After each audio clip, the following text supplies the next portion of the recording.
Assalamualaikum warahmatullahi wabarakatuh. Kultum Ramadan, hari Selasa, tanggal 26 April 2022 segera dimulai.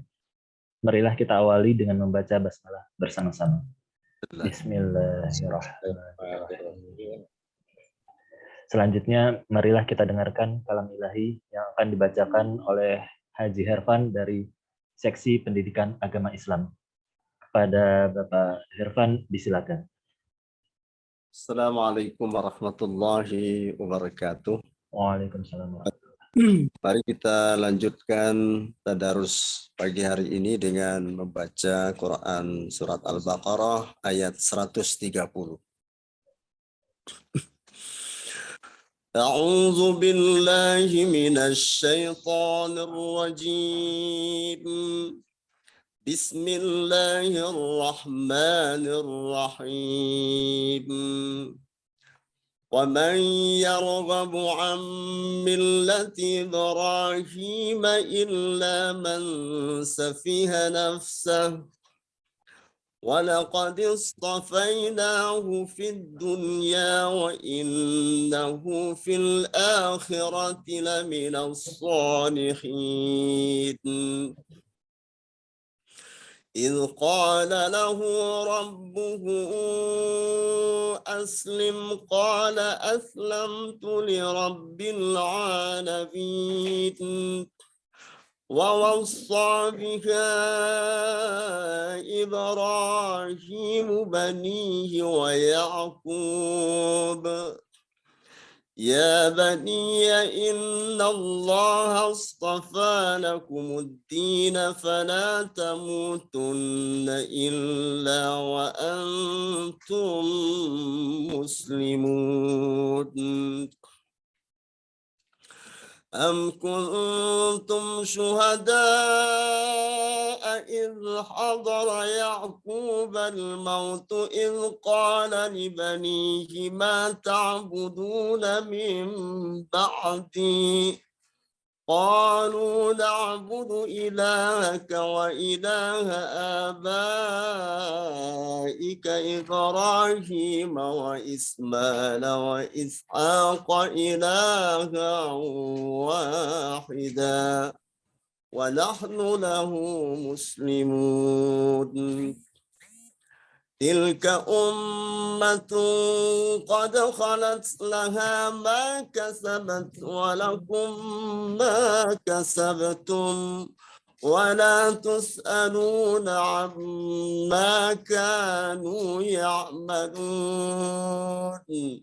وقالوا كونوا هودا أو نصارى تهتدوا قل بل ملة إبراهيم حنيفا وما كان من المشركين قولوا آمنا بالله وما أنزل إلينا وما أنزل إلى إبراهيم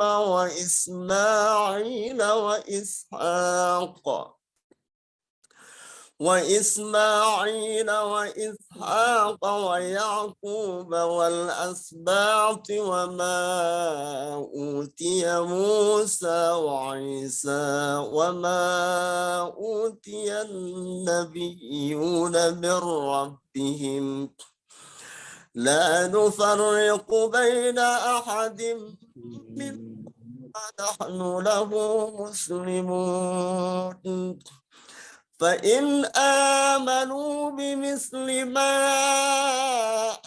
آمنتم به فقد اهتدوا وإن تولوا فإنما هم في شقاق فسيكفيكهم الله وهو السميع العليم صبغة الله ومن أحسن من الله صبغة ونحن له عابدون قل أتحاجوننا في الله وهو ربنا وربكم ولنا أعمالنا ولكم أعمالكم ونحن له مخلصون أم تقولون إن إبراهيم وإسماعيل وإسحاق ويعقوب والأسباط كانوا هودا أو نصارى قل أأنتم أعلم أم الله ومن أظلم ممن كتم شهادة عنده من الله وما الله بغافل عما تعملون تلك أمة قد خلت لها ما كسبت ولكم ما كسبتم ولا تسألون عما كانوا يعملون صدق الله العظيم. السلام عليكم ورحمة الله وبركاته. Waalaikumsalam warahmatullahi wabarakatuh. Terima kasih kepada Bapak Hervan. Selanjutnya, pemateri pada Kultum Ramadan hari ini adalah Kepala Subbagian Tata Usaha, Dr. Andes Haji Andar Prasetyo, MA. Kepada Bapak Andar, disilakan. Assalamualaikum warahmatullahi wabarakatuh. Waalaikumsalam. Waalaikumsalam warahmatullahi wabarakatuh. Alhamdulillah wassalatu wassalamu ala Rasulillah Sayyidina Muhammad ibn Abdillah la haula wala quwata illa billah amma ba'dah. Bapak Ibu yang kami hormati, terlebih kepada Bapak Kepala Kantor yang sama-sama kita hormati, Bapak Ibu kasih penyelenggara, Bapak Ibu pengawas, dan seluruh ASN dan Kemenak Gunung Kidul, baik yang ada di KUA maupun yang ada di madrasah yang sudah bergabung dengan Zoom yang setiap pagi kita adakan pada Ramadan ini. Pertama, kami mengajak mari kita memperbaharui kesyukuran kita kepada Allah Subhanahu wa taala atas berbagai nikmat yang telah diberikan kepada kita semua, dan terbukti bahwa pagi hari ini kita dalam keadaan sehat walafiat, tetap dalam keadaan iman Islam, dan terlebih dalam menjalankan ibadah Ramadan. Mudah-mudahan diberikan kemudahan dan keringanan oleh Allah sehingga bisa menyempurnakan ibadah Ramadan pada tahun ini. Allahumma amin. Salawat salam tidak henti-hentinya semoga selalu tercurahkan kepada junjungan Nabi besar Muhammad sallallahu alaihi wasallam, dan tetap berharap kita semoga kelak mendapatkan syafaat di yaumil qiyamah. Bapak Ibu seluruh ASN kan Kemenak Gunung Kidul, pada kesempatan ini di minggu yang terakhir kita menunaikan tugas di kantor ya selama bulan Ramadan. Setelah kita tadi mengikuti tadarus yang seperti mengikuti tadarusnya di radio ya, saking enaknya kita maunya tidak berakhir dulu ya, tadarusnya yang panjang-panjang kemudian bisa dinikmati ibarat makanan. Kita semuanya saya yakin merasakan rasa yang sama, jadi nikmat dan kita senang mendengarkan dan mengikuti bacaan dari Ustadz Irfan Syahid. Mudah-mudahan nanti nular kepada yang terdekat dulu lah, minimal di satu ruangan. Amin. Atau minimal kasihnya pais ya, mudah-mudahan bisa seperti itu suaranya sehingga nanti akan kita undang ya. Kalau kasihnya pais seperti itu, saya yakin itu akan laris sekali nanti ya. Bapak Ibu yang kami hormati, mari kita merenungkan sebuah hadis ya tentang Ramadan. Nabi pernah bersabda, asyamu wal Qur'anu yasfa'ani lil abdi yaumal qiyamati. Nah, jadi siam atau puasa Ramadan ini dan juga Al-Quran itu yasfa'ani, kedua-duanya bisa memberikan syafaat lil abdi kepada hamba, ya, kepada manusia, kepada abdi yang memang mengabdikan diri. Kapan syafaatnya diberikan? Yaumal qiyamati, besok pada hari kiamat. Maka kemudian yaqulu syamu, ibadah siam itu kemudian berkata, ai Rabbi ini mana'tuhu ta'ama wa syahwata bin nahari wa syafi'ni fihi. Si ibadah siam itu berkata, ya Tuhanku, kami ini sudah menahan, sudah mencegah dari hambamu ini at-ta'ama wa syahwata, sudah menahan, mencegah dari yang namanya makanan dan juga syahwat. Bin nahari, pada siang hari. Fasyafi ini, maka izinkanlah aku diberikan syafaat bihi kepada hambaku ini. Jadi si ibadah siam itu memohon kepada Allah agar diizinkan oleh Allah bisa memberikan syafaat kepada hamba yang telah mampu menunaikan ibadah puasa. Kemudian wa yaqulul Qur'anu, Al-Qur'an juga tidak kalah ketinggalan. Rabbi mana'tuhun nauma bil laili wa syafi'ni fihi. Al-Qur'an berkata, wahai Tuhan, aku telah menahan an-nauma, tidur, jadi menahan ngantuk bil laili, pada malam hari, wa syafi'ni, maka izinkanlah aku untuk diberikan syafaat fihi kepada hambaku ini, kepada hamba ini. Maka kemudian Allah wa yusyafa'ani, maka keduanya oleh Allah diberikan izin untuk bisa memberikan syafaat. Bapak Ibu, jadi dari hadis ini ternyata yang namanya ibadah siam kita dan bacaan Al-Quran kita, tadarus kita di bulan Ramadan ini, kedua-duanya berlomba-lomba untuk menghadap kepada Allah, tidak mau ketinggalan satu sama lain. Keduanya memohon agar diberikan izin besok di hari kiamat itu bisa memberikan syafaat. Siapa yang diberikan syafaat? Ya tentu saja orang yang berpuasa, orang yang menunaikan ibadah Ramadan.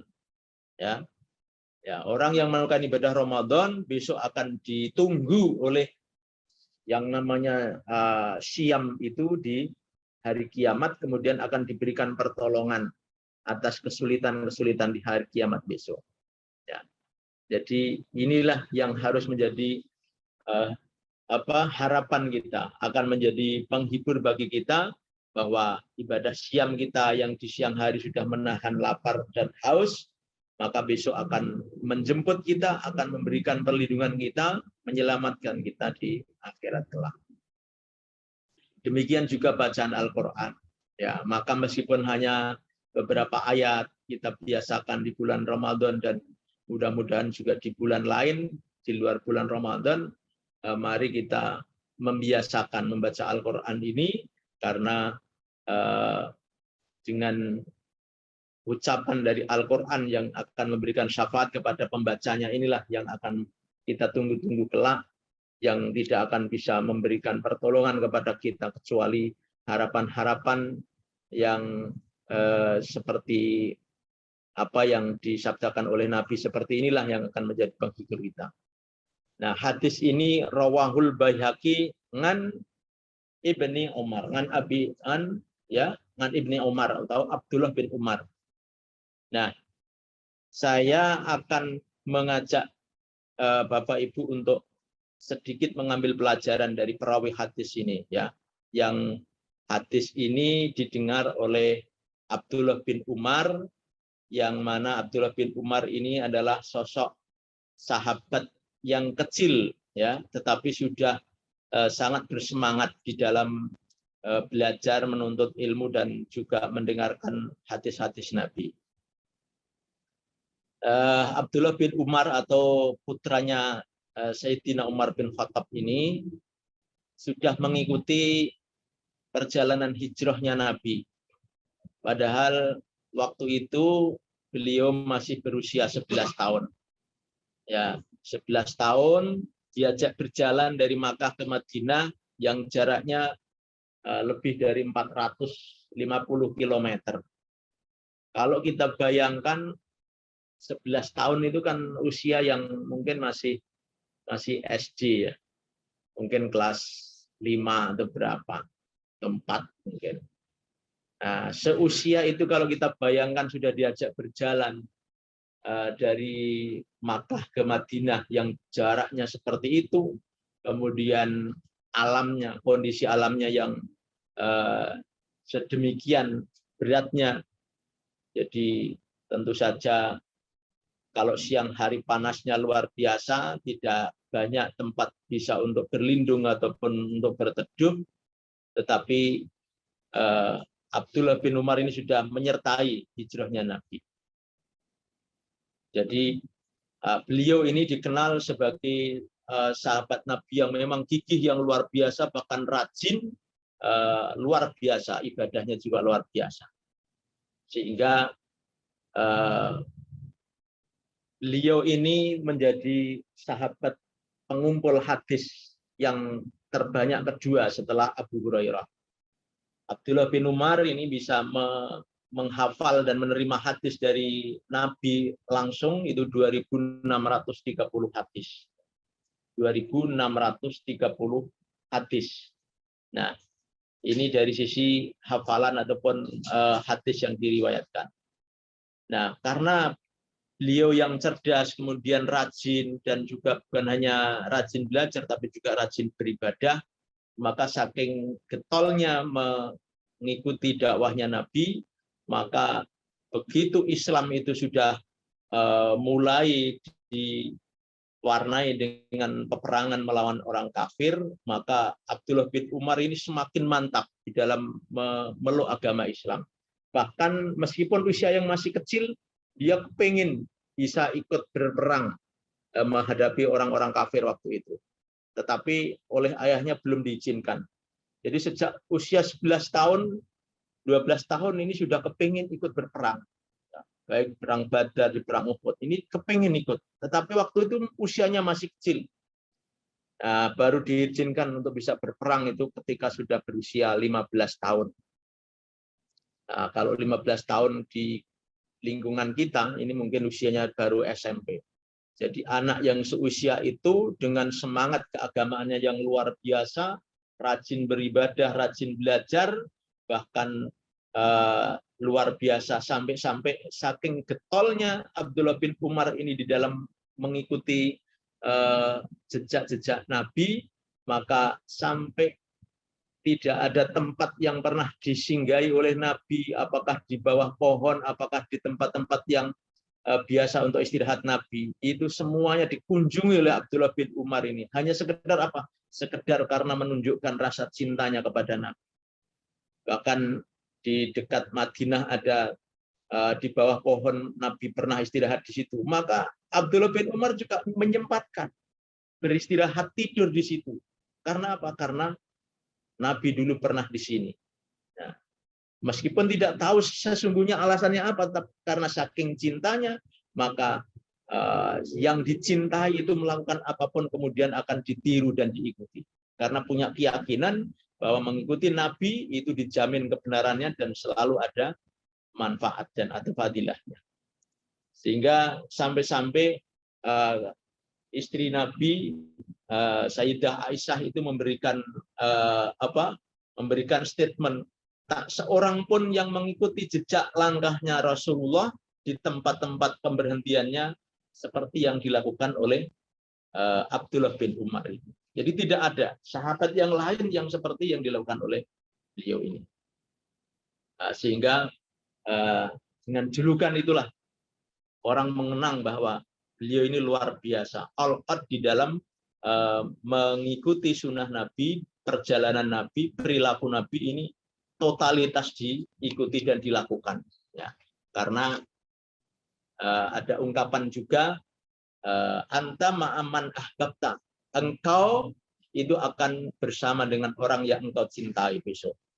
Kapan itu? Ya di akhirat besok. Jadi ketika kita itu cinta yang sungguh-sungguh kepada Nabi, maka mudah-mudahan kita juga akan dipertemukan dengan Nabi.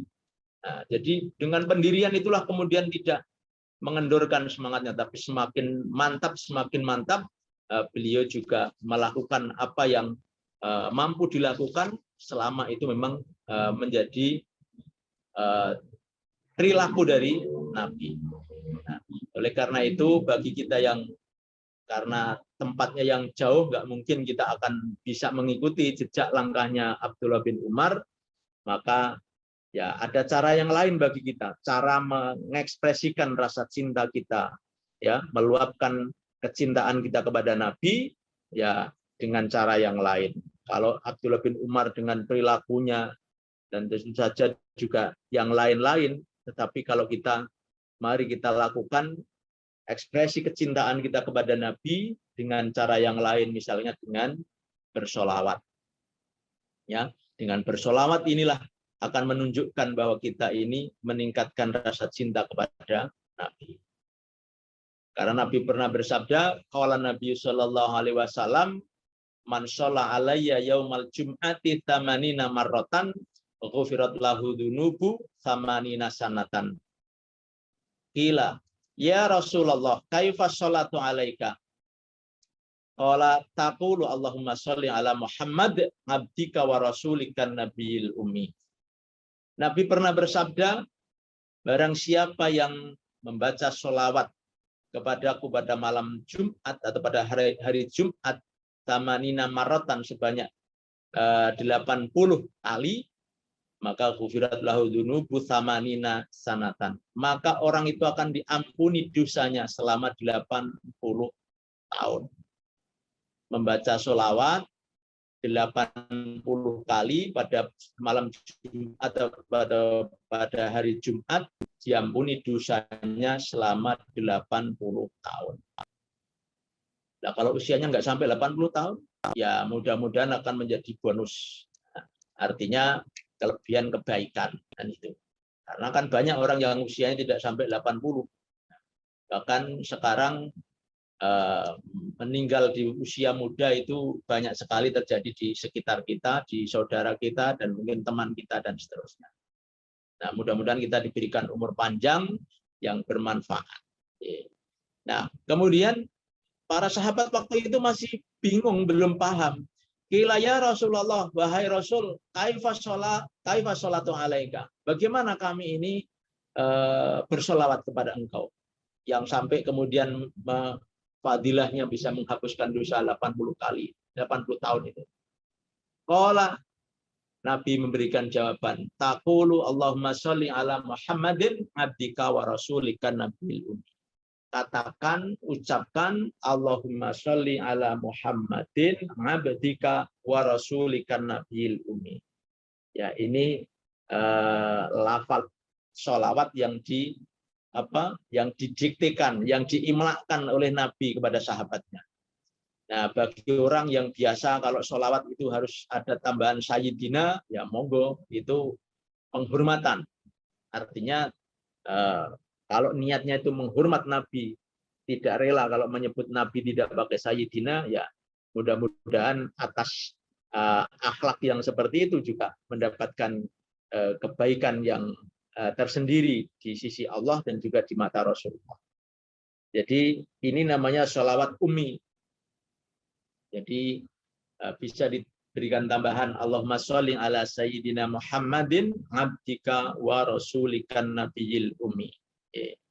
Karena orang banyak mencontohkan yang mudah ketika kenapa harus pakai sayyidina? Ya kita ini memanggil orang lain aja kadang nggak berani dengan sebutan langsung namanya kan. Ya, saya memanggil Pak Fakih itu kan kenapa harus pakai Pak Fakih itu? Kalau di kantor kemudian saya mengundang Pak Fakih tanpa pakai Pak itu kan mungkin saya dikatakan ya wah pelecehan, wah ngecek, antar ini kok semena-mena kan begitu. Jadi kalau hanya mengundang Fakih, ayo jajan umpamanya. Ya saya kira meskipun diajak yang enak tapi nggak mau karena hatinya sakit. Wah, pilih orang mam, pilih ratu jajak kene lingundang kok menyakitkan. Kira-kira kan begitu secara manusiawi. Maka kalau yang sudah biasa monggo dilakukan, bagi yang punya kebiasaan yang berbeda atau yang persis teksnya ini juga monggo, karena itu juga diperintahkan oleh. Ya. Jadi di antara inilah yang kemudian barangkali menyemangati bagi kita supaya kita juga mendapatkan kebaikan seperti kebaikan yang dilakukan oleh sahabat Abdullah bin Umar yang bukan hanya sekedar meriwayatkan hadis dan menghafalkan hadis, tetapi sampai perilakunya Rasul pun gerak-geriknya ditirukan. Bahkan Rasul pernah berdoa sambil berdiri, maka Abdullah bin Umar juga mempraktekkan berdoa dengan berdiri, karena di suatu tempat tidak mesti berdoa itu di dalam masjid atau di tempat musola dan sebagainya. Ketika di tempat yang memang yang memungkinkan hanya berdiri, maka sampai perilaku yang seperti itu juga dilakukan oleh Abdullah bin Umar.